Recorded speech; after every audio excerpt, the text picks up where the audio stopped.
Olá, como vocês estão? Aqui é a Mônica e hoje a gente conversa sobre A Marca Humana, livro de Philip Roth, publicado no ano de 2000. Nesse livro, mais uma vez, a gente encontra o famoso personagem do Roth, o Nathan Zuckerman. Ele é o narrador aqui dessa história e é super conhecido, né, dos fãs do Philip Roth, porque ele aparece em vários livros. A Marca Humana é o terceiro livro da trilogia americana que começa com um livro chamado Pastoral Americana. Tirei da estante até para mostrar aqui para vocês, tá? Esse aqui é Pastoral Americana. Esse livro aqui eu já li, tem inclusive uma resenha dele aqui no canal, tá? Eu vou deixar o link no box de informações. E o segundo livro da trilogia é esse aqui, Casei com um Comunista. Esse aqui eu ainda não li, eu tinha planos, né, de ler antes de A Marca Humana, só que aí acabou que A Marca Humana ganhou uma votação aqui para a leitura conjunta que acontece na área de membros, né, do canal, e eu fiquei super feliz em ler esse livro junto com vocês. Inclusive, gente, não é necessário você ler esses livros na sequência, tá? Caso você nunca tenha lido Philip Roth, por exemplo, você pode começar com A Marca Humana, que foi isso, inclusive, que aconteceu com as meninas, né, que leram esse livro junto comigo. Eu já posso falar para vocês que eu recomendo sim que seja o primeiro Philip Roth que você leia, porque dos livros que eu li do escritor, eu tenho muitos por ler ainda, mas dos que eu li, esse se tornou o meu favorito, sem dúvidas. Bom, vamos conversar então um pouquinho a respeito aqui dessa história, do que a gente vai encontrar aqui nesse livro. Eu vou fazer um vídeo, gente, sem spoiler, mas eu quero comentar bastante coisa, porque eu posso fazer isso porque o próprio Philip Roth antecipa muitas coisas pra gente nessa história aqui, e isso não estraga o livro de forma alguma. É claro que a revelação principal desse livro eu não vou comentar aqui com vocês, tudo bem? Mas eu vou falar alguns aspectos que são tratados no primeiro capítulo e que certamente não vão estragar a leitura de vocês, tá? Porque, novamente, esse livro ele traz muita antecipação, a gente sabe o que vai acontecer várias vezes, a gente sabe muitas coisas a respeito dos personagens que serão contadas realmente lá pro final do livro, e isso não vai estragar a nossa experiência de leitura. É um livro que te mantém preso, é um livro que traz até uma tensão, principalmente mais pro final da leitura. É impressionante a tensão que esse livro traz. Então é o tipo de estrutura narrativa que tinha muita chance de dar errado, mas isso não acontece aqui de forma alguma. E uma coisa muito importante para a gente não perder de vista enquanto a gente está lendo esse livro é que ele é narrado pelo Nathan Zuckerman. Porque muitas vezes a gente pode esquecer disso. Por quê? Quando a gente começa o livro, eu vou ler para vocês a frase inicial, que é muito interessante. A gente já vai saber de cara, né, quem é o narrador. Diz assim: foi no verão de 1998 que meu vizinho, Coleman Silk é o protagonista de A Marca Humana, que até se aposentar 2 anos antes fora professor de letras clássicas na Faculdade de Atena por 20 e tantos anos, além de atuar por mais de 16 anos como decano, confidenciou-me que aos 71 anos de idade estava tendo um caso com uma faxineira de 34 que trabalhava na faculdade. Então aqui está o Nathan Zuckerman contando pra gente como ele ficou sabendo da história, né? O início da história da vida do Coleman Silk. Outra coisa que a gente já vai perceber logo no início do texto é o contexto histórico dessa narrativa, porque ele diz assim, logo no comecinho do capítulo também: aquele verão em que Coleman me falou a respeito de Faunia Farley e seu caso secreto, Faunia a faxineira, tá, gente? Foi apropriadamente o mesmo em que o segredo de Bill Clinton veio à tona, com todos os seus detalhes constrangedores.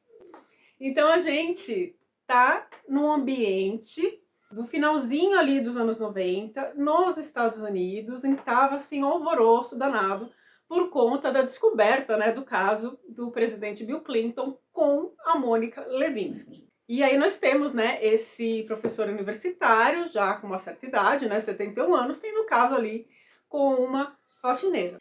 Agora sim, por que esse professor universitário foi comentar, né, com esse escritor? Porque o Nathan Zuckerman é um escritor, tá, gente? A Marca Humana não é o primeiro livro que ele escreve, não, tá? Esse é o ofício, realmente, do Nathan Zuckerman. Por isso que muita gente faz paralelos, isso é muito claro, né, entre esse personagem e o próprio Philip Roth, porque assim como o Roth, o Nathan Zuckerman também é judeu. Então há alguns paralelos, sim, que a gente pode traçar entre os dois. Mas o Philip Roth, por toda a sua carreira, ele também foi muito questionado a respeito desse personagem, que aparece em diversos de seus livros, e ele fala também um pouquinho disso. Por exemplo, nesse livro aqui, Por que Escrever, que é um livro que reúne textos do Roth, também entrevistas, né, que ele concedeu durante sua vida, num trecho aqui da página 195, ele responde então uma pergunta, né, a respeito desse personagem e da similaridade, né, que há entre os dois.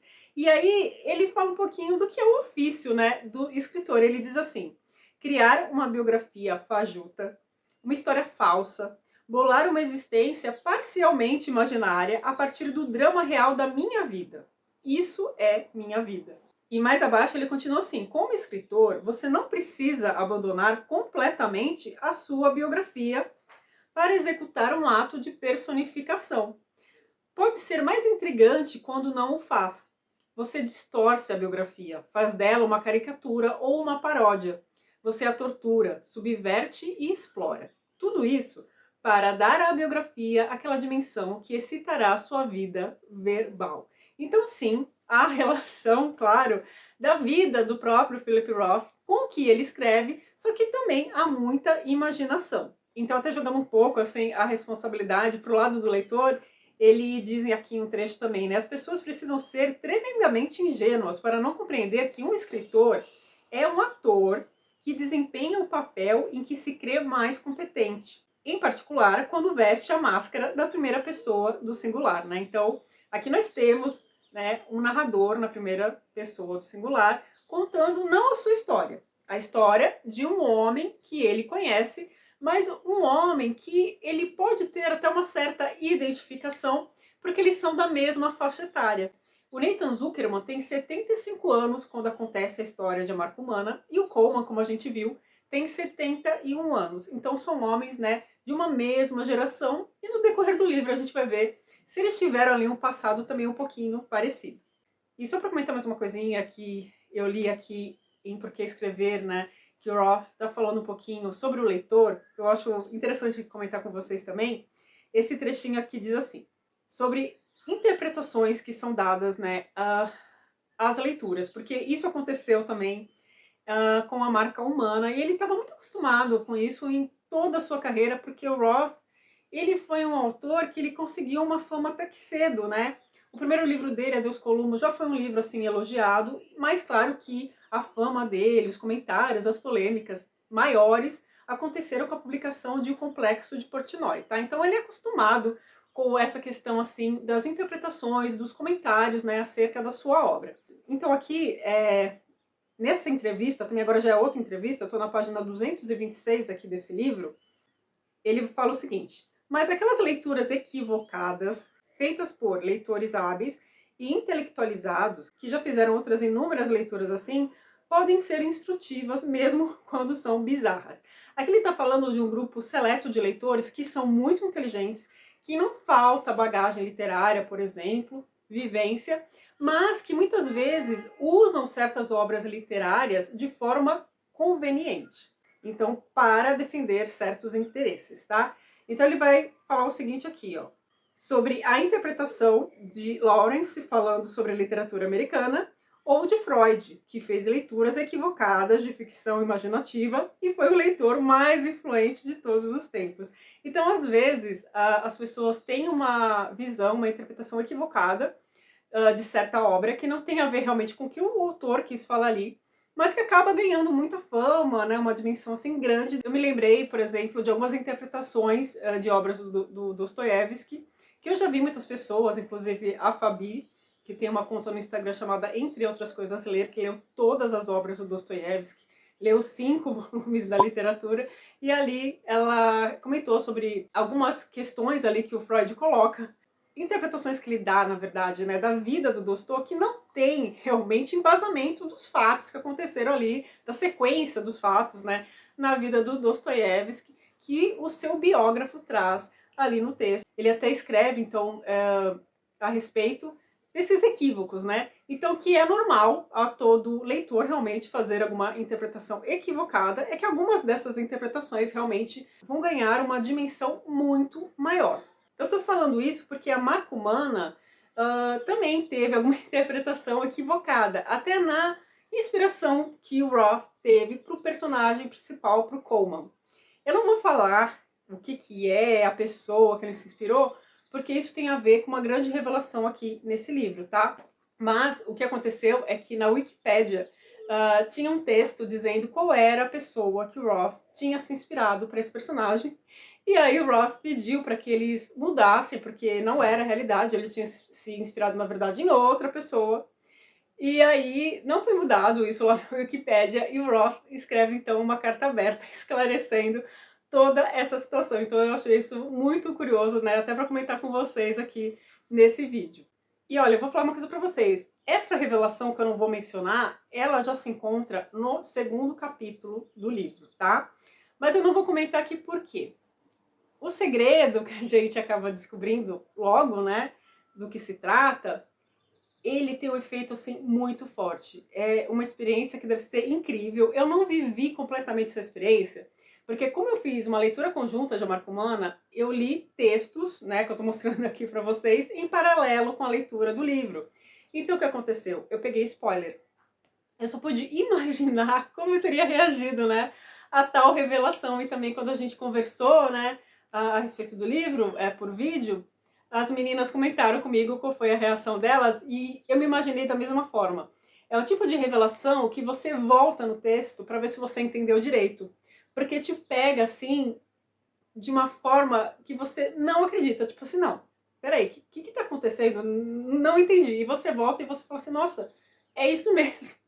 Então eu acho muito legal vocês viverem essa experiência, né, caso não tenham lido ainda a Marca Humana. Então eu vou falar a respeito do enredo, do que acontece aqui, sem mencionar esse segredo, mas já antecipando uma coisa para vocês. Esse é um livro que tem muitos segredos, tá? Esse é um livro que as pessoas escondem muito as coisas, e é um livro que o Roth vai debater o que realmente a gente sabe dos outros, o que a gente julga, na verdade, saber. Muitas pessoas afirmam saber o que, na verdade, elas não sabem, né? Isso é extremamente comum, a gente vê isso no nosso dia a dia. E isso vai ser muito discutido aqui por toda a história. Então, quando a gente começa o livro, a gente acha que a gente vai ver o caso lá, uma crítica ácida, né?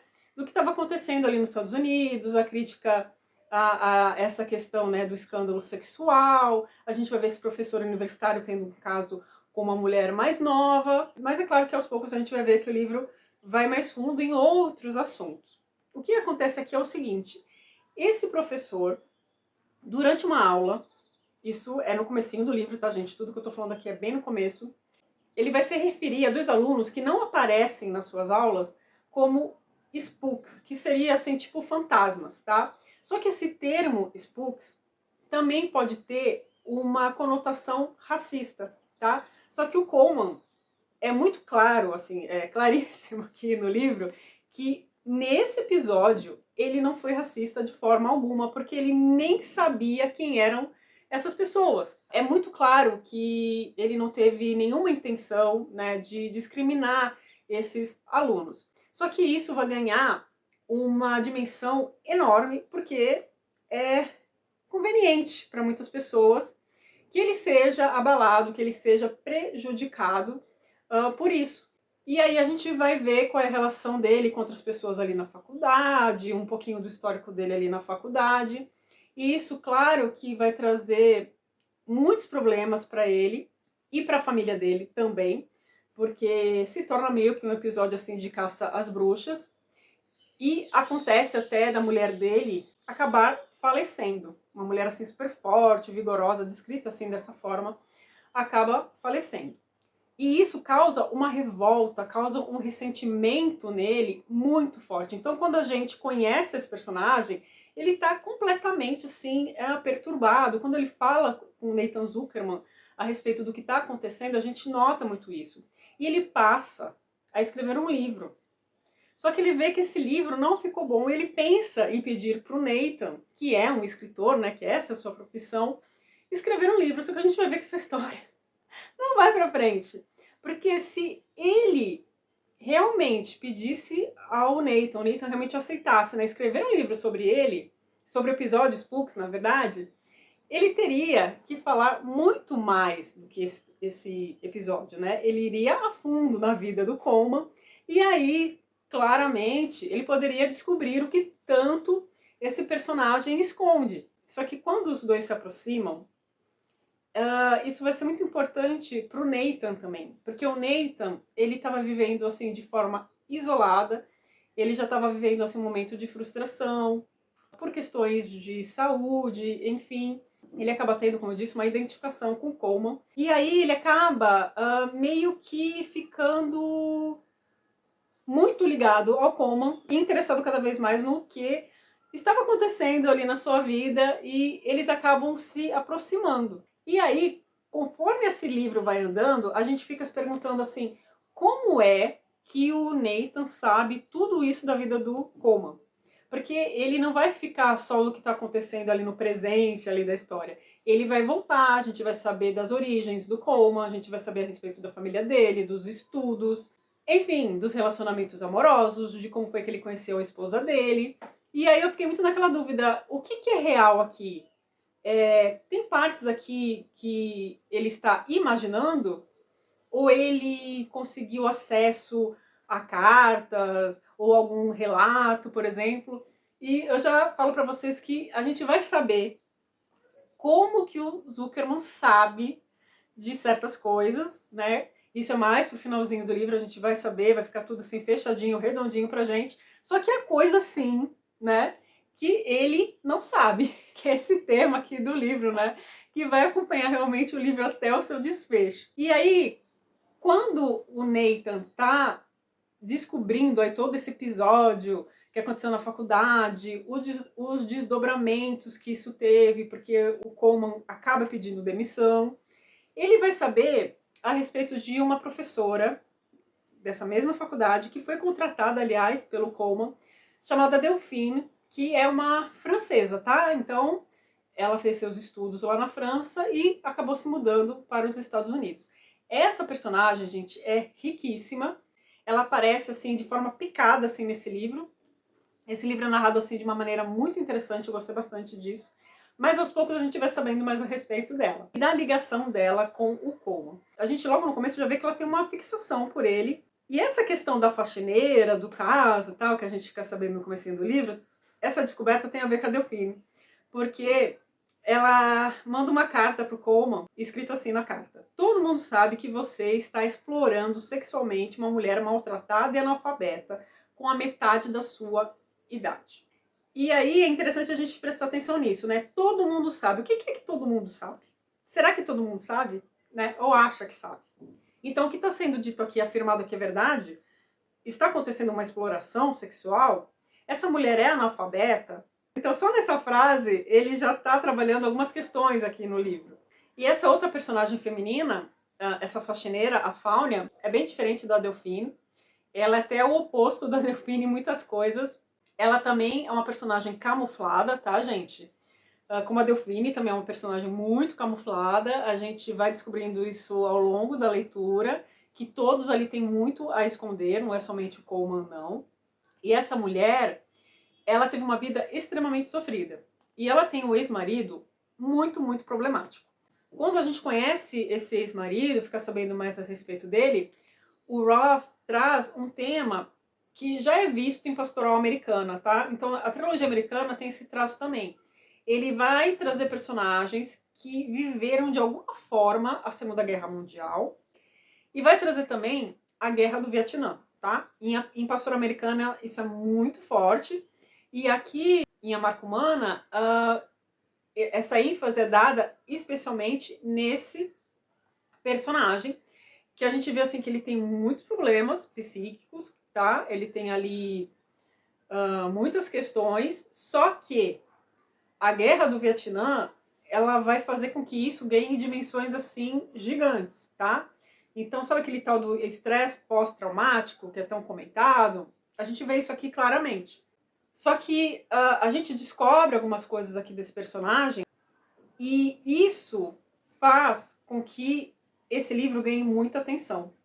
Porque apesar dele não estar mais com a Faunia, tem um episódio muito forte que aconteceu na vida deles, eu não vou comentar aqui, mas que eles têm um certo vínculo numa tragédia, vamos falar assim, que essa tragédia vai uni-los assim para sempre. Ele, por ser tão perturbado, ele não consegue também não tratar esse fato de uma forma assim tão obsessiva, né? E a ex-mulher dessa forma assim tão obsessiva. Então, aqui começa, entre esses três personagens, né, o Les Farley, que é o ex-marido da Faunia, a Faunia e o Coleman,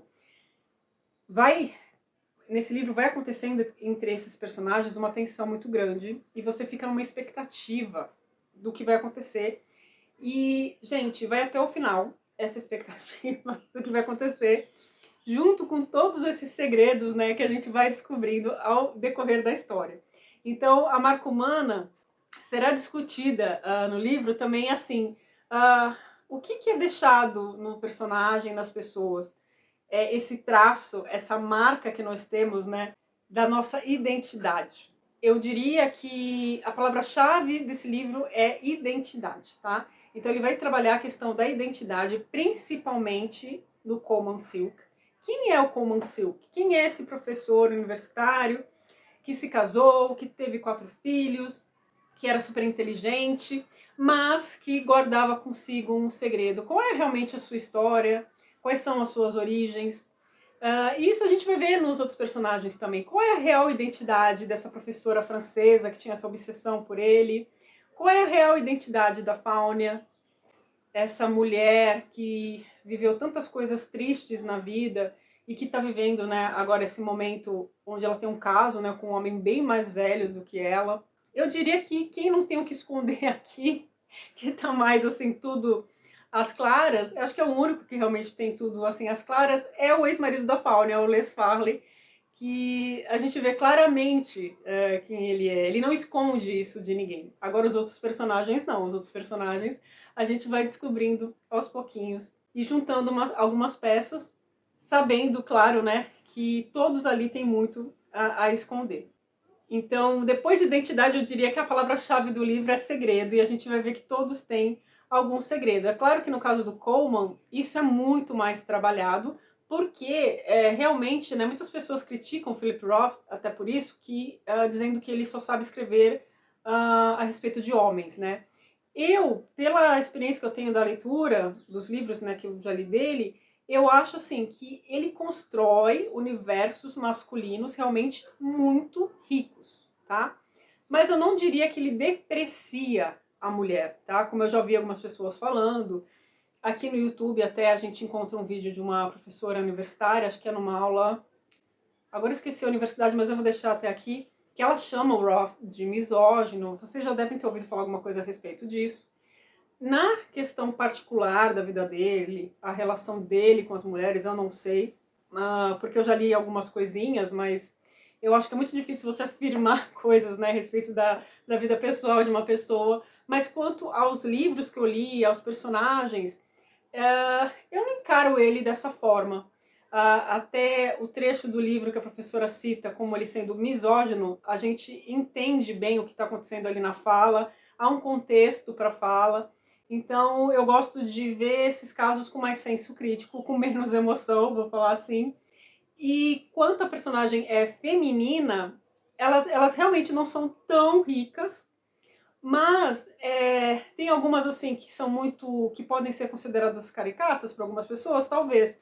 Mas eu não vejo a Delphine, por exemplo, essa professora universitária, como caricata. É uma personagem assim que você, se você ler, você vai pensar assim, olha, eu conheço uma Delphine. Talvez você conheça uma Delphine, sabe? E outros personagens também. E tem uma personagem aqui, feminina, que é belamente descrita. Ela tem, assim, questões de interpretação, de lidar com os fatos desse livro muito interessante, que é a irmã do Coleman, tá? E a gente vai conhecer também a irmã dele. Ele tinha uma irmã e um irmão, a gente vai descobrir aí no decorrer do livro. E essa personagem chama-se Ernestine, e eu acho uma personagem, assim, muito interessante. Então as polêmicas, né, acerca do Philip Roth, eu não vejo, pelo menos no livro, tá, muito embasamento. Eu dei também uma lidinha nesse livro aqui, Roth Libertado. Eu li alguns trechos a respeito, né, da marca humana, e ela fala, assim, dessas polêmicas. A escritora é a Claudia Roth Pierpoint, que não era parente do Roth, tá, mas acabou ficando amiga dele, eu posso falar assim, e ela tem uma visão, né, a respeito dele, e ela coloca aqui, ela até cita, né, que essa acusação de ser misógino, enfim, o que está no livro, na verdade, está descrito como uma dolorosa ironia, tá? Então a gente tem a visão aqui dela, e nesse vídeo que eu vou deixar aqui para vocês, tem a visão dessa professora que já enxergou uma frase do livro, né, como mais um exemplo, né, do Philip Roth ser misógino. Ela afirma, né, isso, né? Então, assim, fica de curiosidade assim, para vocês, caso vocês queiram dar uma olhada. E outra coisa aqui, que ela fala aqui no livro, são as inspirações que eu já comentei com vocês. Ela também vai esclarecer qual foi realmente a inspiração para o personagem do Common Silk, para esse professor, né, que é acusado de racismo. Foi nesse livro aqui que eu peguei o spoiler, né, do que se trata, né, realmente esse segredo, né, do Coleman. E ela fala também, gente, sobre essa estrutura narrativa que me chamou a atenção do livro, que é narrado pelo Zuckerman, só que em alguns momentos o Zuckerman se passa por alguns personagens do livro.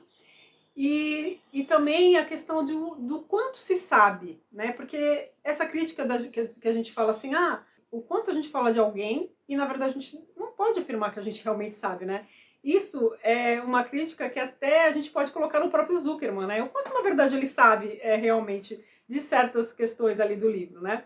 E aí ela vai falar assim, é uma técnica narrativa e também uma filosofia. Zuckerman elabora uma hipótese perfeitamente convincente sobre um personagem. Constata seu erro e então reelabora tudo de novo em uma outra direção. Ninguém sabe nada. Ele insiste em a marca humana. E aí, novamente, abre-se aspas, né? Trecho retirado do livro. Não se pode saber nada. As coisas que você sabe, você não sabe. Intenção, motivo, consequência, significado é surpreendente quantas coisas desconhecemos. Então ela diz aqui que, mais uma vez, ele vai contar uma história preenchendo algumas lacunas. E a gente vê da onde ele tira isso. Em alguns casos, eu diria até que na maioria dos casos de A Marca Humana, ele realmente tem de onde tirar isso. A gente descobre de onde ele está tirando as descrições, né, que ele dá pra gente. E, em certo caso, não. E aí o Zuckerman se defende. Ele diz assim, né, abrindo aspas, né, de A Marca Humana. Tudo o que posso fazer para o bem ou para o mal é o que todos fazem achando que sabem. Eu imagino. Sou obrigado a imaginar. Só que, no meu caso, isso é o meu trabalho. Aí ela diz assim, Zuckerman faz o que todos nós fazemos, só que melhor. E nós não somos pagos para fazê-lo. Então foi muito interessante ler o capítulo sobre a marca humana que esse livro tem. Ela vai falar tanto da inspiração do Philip Roth para escrever o livro, como também das suas pesquisas, né? Como ele era uma pessoa realmente que pesquisava muito, ele pesquisou muito a respeito da guerra do Vietnã, principalmente, né, dos traumas, né, dos ex-combatentes, como que eles viviam, e outras questões, né, que são tratadas aqui no livro, que tem a ver com esse segredo, né, que o Coleman esconde. Outra coisa também que ela fala aqui no livro e que eu senti muito também é que a morte permeia muito toda essa narrativa. A gente vai ver na tragédia da Fáunia, do que aconteceu com a Fáunia, a morte, assim, né, muito, muito forte. Na Guerra do Vietnã também, há descrições que o Farley traz, né, também, onde a morte está ali muito presente. Há também uma questão, não de reflexão sobre a morte, mas sobre o fim da vida também, bem interessante, que é algo que o Nathan Zuckerman tem muito. Então, ele, aos 75 anos, depois dele ter superado um câncer de próstata, ele também é uma pessoa ali que está sempre pensando na morte, pensando nessa decadência, nesse declínio da vida. E para quem lê o livro, gente, eu não vou dar spoiler aqui nesse comentário, fiquem tranquilos, mas para quem lê o livro, eu quero falar também que eu amei o final. Eu sei que é um final que algumas pessoas podem até não gostar, por não ser um final assim que você fala, ok, perfeito, tudo esclarecido. Não, não é isso que acontece. Mas é um final com uma cena forte, uma cena que para mim vai coroar a tensão que há no livro, principalmente na reta final do livro, e que a vida ali se impõe, né? Não que a gente gostaria que a vida nos apresentasse, mas a vida assim como ela é. Eu realmente gostei do livro, do início ao fim. Ele muda em alguns aspectos. as revelações que a gente vai tendo, que a gente vai entendendo no livro, vendo as ligações de um personagem com o outro, vendo o que é o que não é, vendo o quanto, na verdade, um personagem é problemático e acaba jogando para o outro meio que a culpa do que acontece na sua vida. O personagem principal, ele é um personagem muito rico, é um personagem assim que você vai ter sentimentos por ele assim muito contraditórios, porque muitas vezes você vai ficar até com raiva dele, principalmente de fatos que a gente descobre do passado dele. Mas é isso, é um personagem rico, não é um personagem morno, um personagem plano. É um personagem que faz a gente pensar muito. E o que acontece na vida dele também é muito interessante, porque o Philip Roth ressalta assim, né, uma ironia muito grande nas coisas que acontecem nesse livro.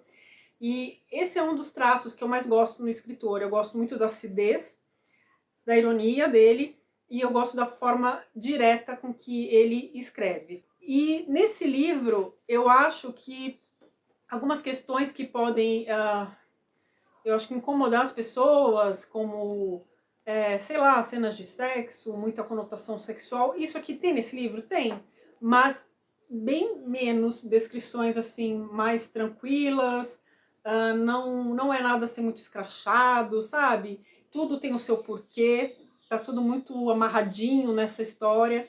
Então descobrir o que aconteceu com esse personagem, quais as origens desse personagem, o que foi justo, o que não foi justo com ele, é muito interessante de descobrir. Pensei até em falar com quem já leu o livro, comentar o final com vocês, mas depois eu acabei decidindo fazer um vídeo realmente sem spoiler. Tudo que eu falei aqui é bem no começo do livro. O Philip Roth, como eu falei pra vocês, ele antecipa muita coisa que você fala assim, oi, você já vai me contar isso mesmo? E tipo, sim, e não vai estragar nada, tá? A leitura, as descobertas que o livro vai te entregar, tá? O enredo tá fechadinho e, novamente, gente, esse final eu amei. Se você já leu o livro, fique à vontade para conversar comigo aqui nos comentários. Eu fiquei muito curiosa também para ler o outro livro, né, da trilogia, que é Casei com um Comunista, porque, claro, acredito que vai ter todo esse contexto ali de pós-Segunda Guerra Mundial. Não sei se ele vai tratar também da Guerra do Vietnã, como ele tratou em Pastoral Americana. Eu acredito que vai ser um livro também que vai trazer esses temas, né, que serão bem discutidos. Claro que eu acredito que de outras maneiras, né, pelo autor. Para finalizar o vídeo, gente, só queria ler 2 trechos que me marcaram muito nessa história e que passam muito o que é esse livro. Então, para você que ainda não leu, além de você ver um pouco, né, da escrita do Roth, vai passar assim a ideia, a mensagem que esse livro tem. A respeito do que o Coleman vive, dessas acusações, de tudo que aconteceu na vida dele devido a esse episódio que ele passou na universidade, e o autor diz assim: há algo de fascinante no efeito do sofrimento moral sobre uma pessoa que não parece fraca nem frágil. Aliás, gente, o Coleman tem 71 anos, né, como eu falei pra vocês, e a descrição que o Nathan faz dele, de forma alguma você acha que ele tem 71 anos. Ele é um homem muito vigoroso, ele tá bem não só intelectualmente, como fisicamente também. Então, realmente, ele não é uma pessoa que aparenta, né, nenhuma fragilidade. Então, seguindo aqui, diz assim: é ainda mais insidioso do que o efeito de uma doença física, né? Esse efeito do sofrimento moral. Porque não há morfina, nem raquidiana, nem cirurgia radical que possa trazer alívio. Quem sofre seu impacto tem a sensação de que só ficará livre se morrer. O realismo cru desse sofrimento é uma coisa incomparável. Então esse trecho está na página 23 do livro, então está bem no comecinho, quando o Coleman está extremamente perturbado e contando para o Zuckerman, né, o que aconteceu com ele, a injustiça, né, que ele sofreu. E para terminar, outro trecho que eu gosto muito do livro fala do papel da história, do peso que a vida tem, que independente do que você faça, das suas forças, dos seus esforços, a vida vai se sobrepor. E aí ele diz assim: o destino comum, a mentalidade atual, a mentalidade do país em que se vive, a pressão da história, que é o tempo em que se vive. Golpeado de surpresa pela natureza terrivelmente provisória de tudo. É aquela coisa, né, gente? De repente, o caos chega. A vida é assim. E é dessa forma, então, que eu termino esse vídeo. Espero ter deixado para vocês, assim, uma vontade, né, de conhecer essa história, caso você não tenha lido esse livro ainda, ou até mesmo de conhecer o Philip Roth, um escritor que eu gosto bastante, com um livro realmente primoroso, que sem dúvidas está entre as minhas melhores leituras desse ano. Muito obrigada por você ter assistido esse vídeo até aqui e eu te espero no próximo aqui no canal. Até lá, tchau, tchau!